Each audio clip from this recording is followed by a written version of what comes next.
What's up, everyone, and happy holidays. Welcome to Hacks to Help You Overcome the Holiday Hurdles. I'm your host, Dr. Bermesola Dyer, aka Dr. B, and I'm Lauren Jones, clinical social worker with Propel Production Center. So we created this series to support you in your health and wellness journey over the holidays. So as I mentioned before, my name is Dr. B. I am the co-founder of a nurse practitioner group called the TWNPS. We are a practice that focuses and specializes on medical weight loss. And I am Lauren Jones, clinical social worker, and I have a nonprofit called Propel Production Center. We develop a lot of programs, products, services, experiences, and events that focus on regulating stress and regulating anger, specifically for entrepreneurs, but we serve the entire DMV community. So the Wellness and Peas have been in practice for going on 4 years now.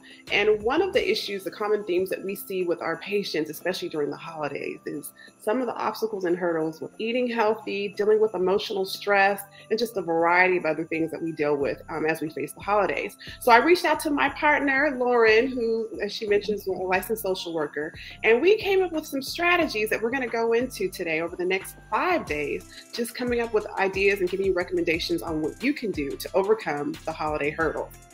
So for our first hack, from the wellness component, for the medical component, I'm going to be going over hacks that you can do to overcome the holiday hurdles at home, right? So at home, we've got all kind of different things. Oftentimes we're excited, we want to decorate. We've got our Christmas trees, we're getting our cookie decorations, all these food decorations. So there's some things that you can do to help you overcome holiday hurdles. So what we found is that over the holidays, between Thanksgiving and February, which is Valentine's, people can put on between 1 to 10 pounds, believe it or not, 1 to 10 pounds. So if you think of it, if you're putting on 10 pounds every year during the holidays, you look up 5 years later, it's not uncommon for you to be 40 or 50 pounds heavier.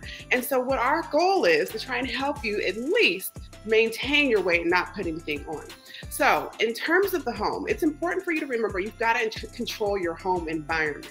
Control what you see, what the ambience is like, what types of foods are there. So hack number 1, when you're at home and you're getting ready for the holiday celebration, you want to avoid decorating the house with food items, right? So you've got the cookies, the cakes, all of these different food items that are there, because if they're there at the holiday party and they're spread out all over the table, it's not uncommon for you to want to eat. Lauren, have you had any issues with this when you've gone to holiday parties? Yes, I have. I feel like every home is kind of known for their signature dish, and it's always very decadent, and you always want to sample everyone's food. So that is extremely tempting. But I do try to avoid that within my house. But I have actually noticed, because when you're shopping, you grab all of the foods and the really pretty things. So I have incorporated some at my house. So I'll have to follow your hack. Yes, so that's one. I have 3 different hacks for day number 1. So my second recommendation is when you are preparing your holiday dinner and you're getting ready to eat, you want to avoid the urge to taste every single thing on the table.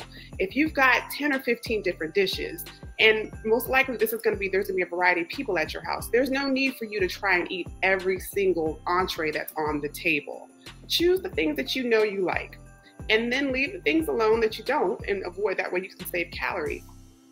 Then my third hack for the home is to select smaller portions of those favorite delicatessens. So yes, you have 15 different entrees. If you decide that you want to try different things, there's no need to fill your plate and overload it.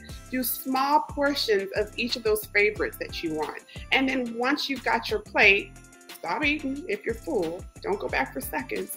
Savor the flavor of those few entrees that you have, and then put the fork away. Lauren, tell me a little bit about so what do you think? What are your thoughts on that?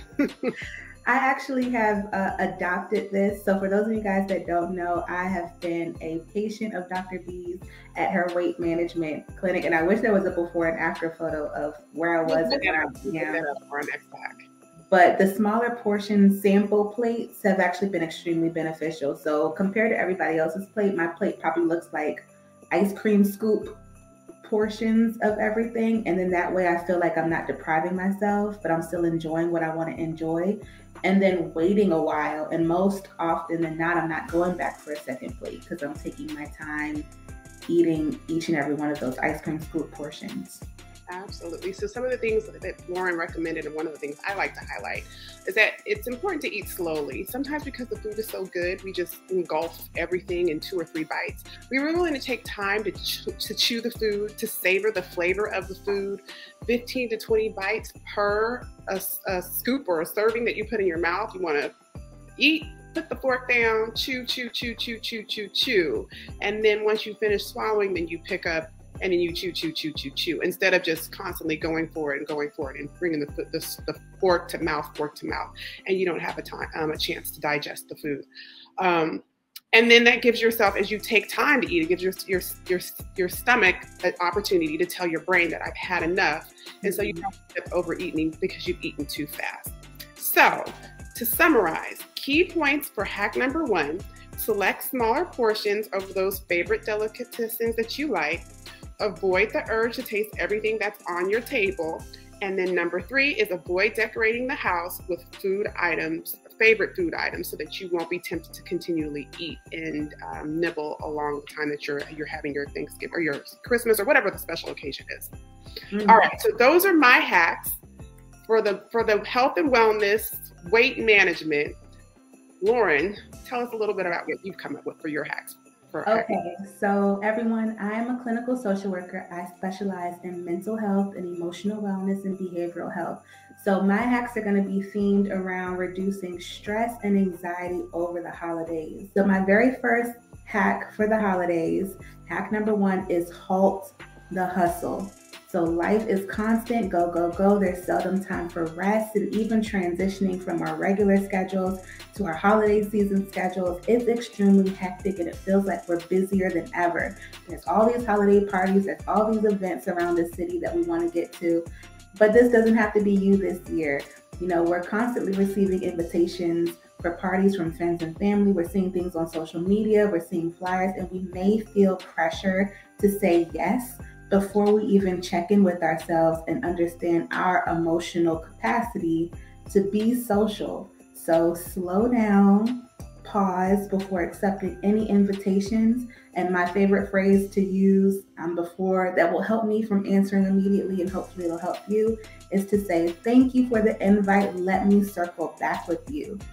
So by saying thank you for the invite, let me circle back for you, it's acknowledging that invitation, but it's also creating some space in between your commitment or your decision. So after you say that, you get to check in with yourself, identify what your needs are, prioritize rest before agreeing to anything. I recommend a 1-to-1 ratio.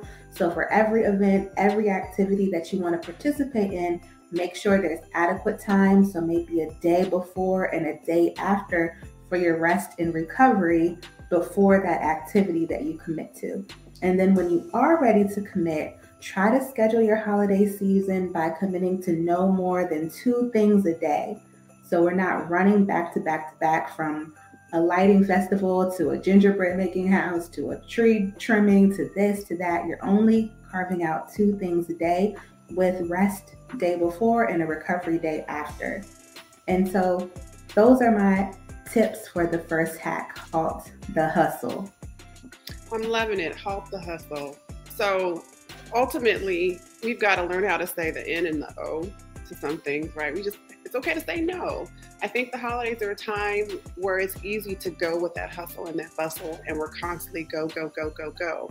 And oftentimes we're taking time off from work, but because we're so busy with the hustle, by the time we come back to work, we really haven't had time to rest and recover. And we come back to work burnt out and just as revved up as we were when we left work, with the hope to be able to rest and to spend time with family. So I'm loving the halt to hustle.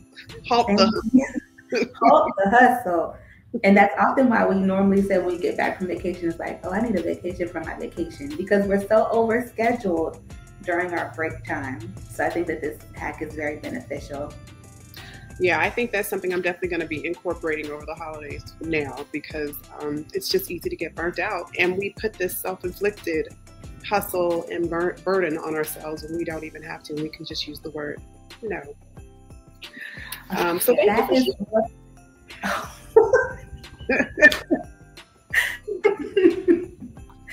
So that was all of our tips for episode 1. Thank you guys so much for watching and staying tuned to the 5 hacks to help you overcome the holiday hurdle. If you're interested, follow us for more because we're going to be posting episodes, like Dr. B said, all 5 days leading up to Christmas. And we want to know if any of these resonated with you, if any of these tips connected with you. Comment on our video, share this out to your friends and family, spread the word about ways to promote wellness throughout the holiday season. And if you want to learn more about either the Wellness NPs or Propel Production Center, Dr. B, how can they find you throughout the internet?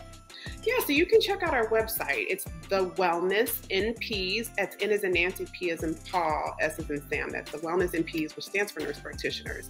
And we've got a wealth of information on there. You can see some of our other training tutorials and videos. We've got a lot of blogs. You can schedule appointments and just find out about the resources and all the services that we provide at our practice.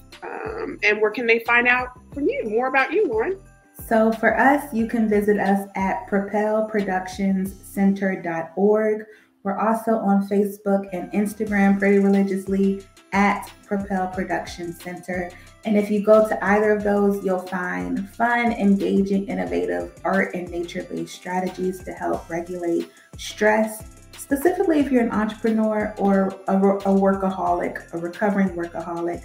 So we look forward to you guys checking out our pages. And until next episode, we will see you soon. See you soon.